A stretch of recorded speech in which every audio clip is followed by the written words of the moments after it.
कुशीनगर जिले से मैं जिला अध्यक्ष बोल रही हूँ। सर, हम ये कह रहे हैं कि जो हमारे योगी जी और मोदी जी हैं, उनके साथ एक बॉडीगार्ड है, एक होटल में बैठ के 500 का भोजन कर रहा है, 1 घंटे में 500 का भोजन कर रहा है। और हम लोग पूरे 24 घंटा काम कर रहे हैं तो हम लोग को 300 रुपया मजदूरी नहीं मिल रहा है। क्यों? हम लोग महिला होकर के पूरे रात और पूरे दिन हम लोग काम कर रहे हैं, लेकिन हम लोग का 300 मनरेगा के हिसाब से हम लोग का मजदूरी नहीं मिल रहा है। क्यों मोदी जी और योगी जी ऐसा कर रहे हैं? हम लोग का यही मांग है कि जो टुकड़ा में हम लोग को 200, 500, 25 रुपया करके दे रहे हैं, वही हमारा 1 मुठ कर दें, हमारा 18,000 सैलरी कर दें, हमको राज्य कर्मचारी का दर्जा दे दें।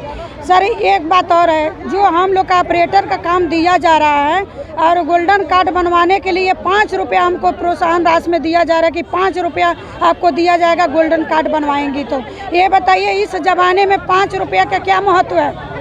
कोई महत्व है? हाँ, एक बच्चा अभी दुकान पर जाएगा तो 25 रुपया 50 रुपया खा लेगा, लेकिन 5 रुपया हम पूरा दिन बैठ करके काम करेंगे लैपटॉप पर तो 5 रुपया हमको मिलेगा।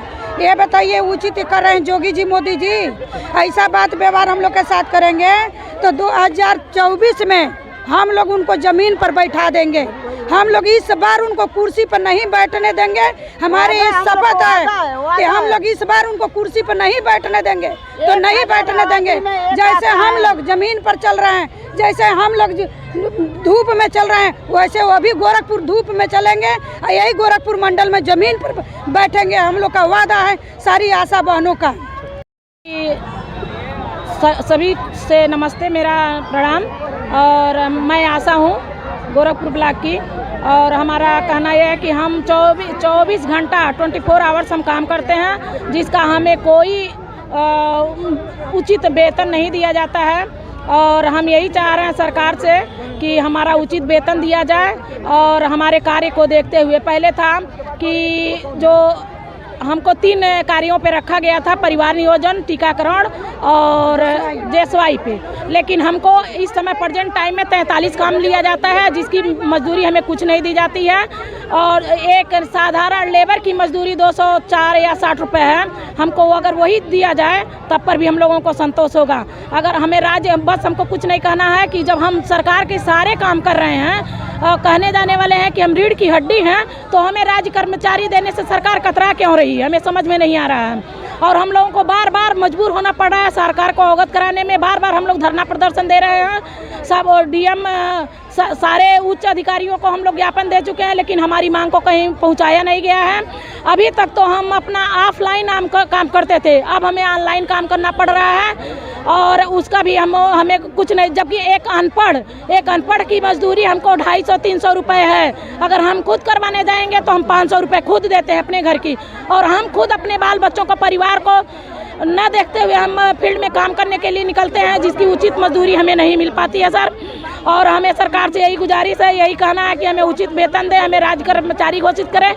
जो हमारे उत्तर प्रदेश की सरकार जो है प्रेजेंट टाइम में, कि जो जेई पर काम हुआ था, जो हजारों की संख्या में हुआ करता था, वो हमारी बहनों के माध्यम से, हमारे माध्यम से आज इकाई में रह गया है।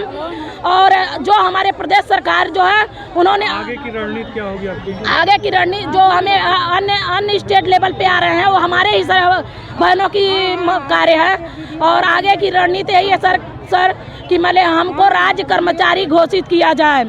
अगर हमें राज्य कर्मचारी नहीं घोषित किया जाएगा तो आए दिन इसी तरह आने वाले 2024 के चुनाव में हम लोग अपनी आधी आबादी को दिखाएंगे, अपनी आशा बहनों के साथ अपना इकट्ठा होंगे, और हम लोग दिखाएंगे कि हमको हमारा उचित वेतन दें।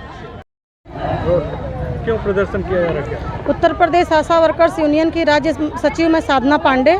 आज यहाँ मंडल स्तर का कार्यक्रम है, और मंडल से जो सभी बहनें यहाँ मौजूद हैं और अपनी मांग के लिए यहाँ आई हुई हैं। इनको राज्य कर्मचारी का दर्जा दिया जाए।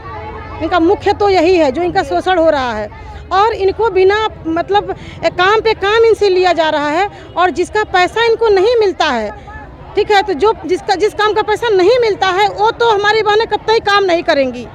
इसके लिए कोई जो है अधिकारी इनके ऊपर दबाव न बनाए। और दूसरी चीज़ यह है कि जो मोबाइल जैसे डाटा फीडिंग का जो काम इन लोग को दिया गया है, कक्षा 5 पास हैं, कक्षा 8 पास हैं, तो क्या ये लोग ऑपरेटर का काम कर पाएंगी? तो इन्हीं सब बातों को लेकर के बहनें जो है यहाँ एकत्रित हुई हैं और राज्य कर्मचारी का इनको दर्जा चाहिए, इनको सम्मानजनक वेतन मिले, इसी के लिए हम लोग यहाँ आए हुए हैं।